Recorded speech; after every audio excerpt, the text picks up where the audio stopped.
Tampa Bay Buccaneers, whose quarterback directly or indirectly contributed to the situation in Green Bay because Tom Brady is treated exactly the way Aaron Rodgers would like to be treated, up to and including getting a phone call before they drafted a quarterback in round 2 this year when they took Kyle Trask.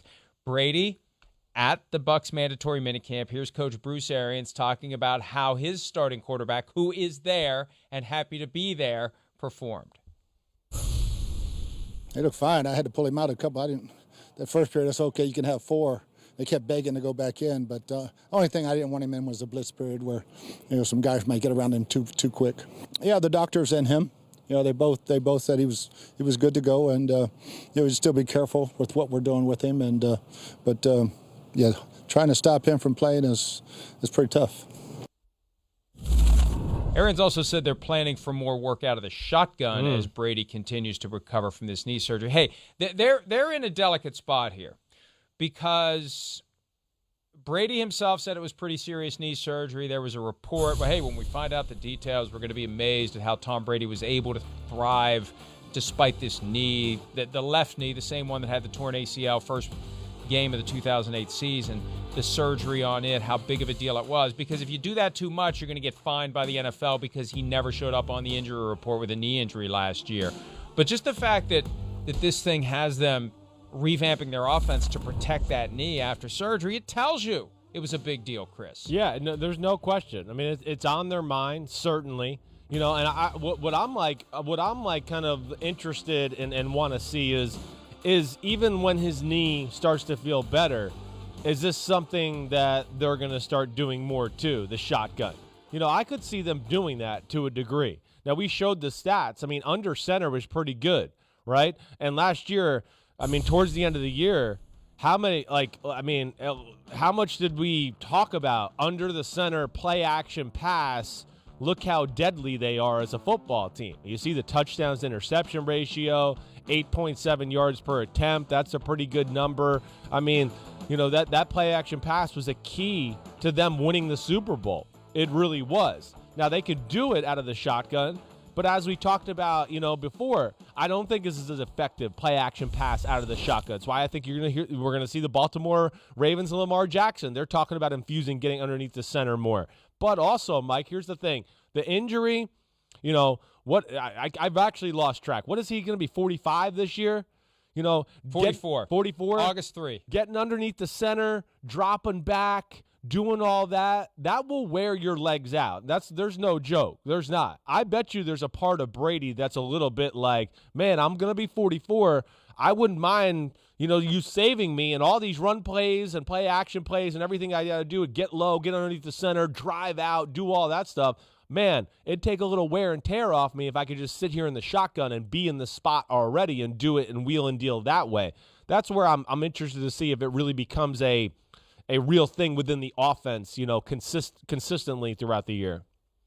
We've stopped saying it because he continues to defy the biology of it, but Father Time remains undefeated. At some point, Tom Brady will not be able to do the things he does. When we see him do them, we say, well, I guess he'll be able to keep doing them forever. He can play till he's 50. I had that thought last year. Holy crap, look at this guy at 43. Maybe he has found the fountain of youth in Florida, and he's just going to keep going. And don't bet against him, and he's determined. And, at some point, the car is going to run out of gas. Yeah, I know. It will happen. Right. And what was always told to me, and this has now been 4 years ago, watch his legs. We've talked about this. Yep. Watch his legs. The arm's fine and will be fine. Once the legs start to go, that's when he starts getting hit. That's when he starts getting hurt. That's when he wakes up one day, to take it all back to Lawrence Taylor. Remember when Lawrence Taylor got to the end of his career, he said to Bill Parcells, man, all these young guys are really fast. No. They're not fast. Right. You're getting slow. Yeah. Right. Yeah. And at some point, when you can't duck and cover when you got Frank Clark coming at you full speed ahead and you take that hit, that's when it's going to end quickly. And you fall off a cliff at that point. So that's, even though I've gotten numb to that because he keeps going and going and going. That possibility still looms out there that when it ends, it's going to end quickly. We've seen inklings. Again, now he's done the greatest job in the history of the sport, preserving his body, prolonging it, doing those things.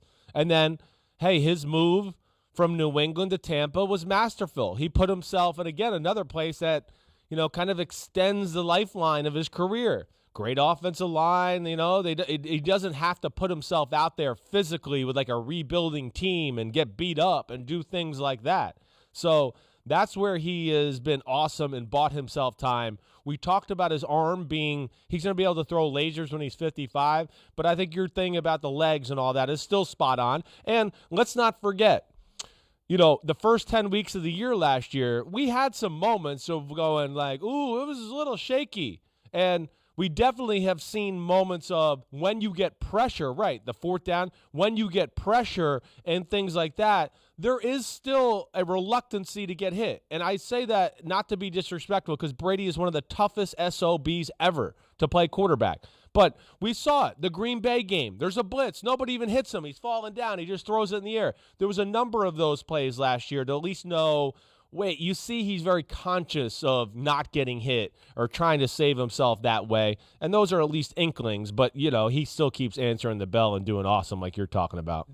That mentality has been around for several years. It has, though. I mentioned Frank Clark because it was that game his last year at the Patriots. They had a chance to tie it up. And instead of standing in there, taking the hit, and delivering the strike to Julian Edelman in the end zone, he did the duck and cover, get rid of it, and roll away. And that's fine. Look, the guy is playing starting quarterback in the NFL at an age beyond which anyone ever has. And one of the ways you survive at that point is to avoid getting hit. Yeah. And he's avoiding getting hit at the expense of his performance. When the Packers had the door blow open down 28-10, and he has 3 interceptions. I mean, just think of what the narrative all year long, from February until now, would have been if the Buccaneers are up 28-10 in the NFC Championship game against Aaron Rodgers. Right. And they go for it instead of kick the field goal. Right. Tie the game up, win the game in overtime. Tom Brady blows an 18-point lead with 3 interceptions, and that's the last we see of him his first year with the Buccaneers, and that's what sinks in. Yeah. And that's what we're all talking about. Oh, and he has serious knee surgery. Right. Is this the end? Is he ever going to be the same? Right. That's the conversation would be. There's no doubt. And we would be going back and visiting the blunders that would happen during the year. He wouldn't be doing videos making fun of himself for the 4-finger thing, all of those. It would be. It just shows you sport, everything like it. It's amazing. That was in the balance there. You're exactly right. 2 guys' careers, 2 teams in a totally different way.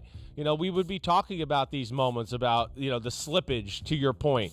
And this would be part of the point, part of the reason we would bring it up. Yeah, plays like this. We never saw Brady do this physically, all of that. What? This is gratuitous, but it's fine because it's not me. No. I have no problem with gratuitous insults as long as they're not directed at me. Yeah. And even when they are, sometimes they're funny. I'm okay with it. But yeah, I mean, it really is amazing. That one decision by Matt LaFleur. And who knows? Maybe they wouldn't have gotten the touchdown. I know. Maybe they wouldn't have forced overtime. Maybe they wouldn't have won the game. But the momentum was swung in their direction because Tom Brady had 3 interceptions. Yeah, it would have been an epic. It would have been an epic meltdown. I mean, really, it would have been one of the all-time meltdowns. We would have said if Green Bay did come back to win that game, and then of course, where would Aaron Rodgers and that relationship be with Green Bay if they did get to the Super Bowl and everything? It changed the whole dynamic of the NFL 2021 season. All because of the NFC Championship game and the last 5, last quarter of that game really dictated a lot of what we talk about this offseason.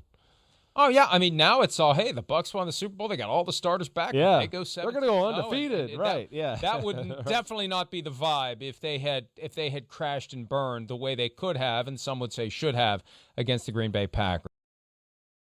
Hi, I'm Mike Tirico, and thanks for watching. Make sure to hit subscribe for the latest news and highlights from NBC Sports.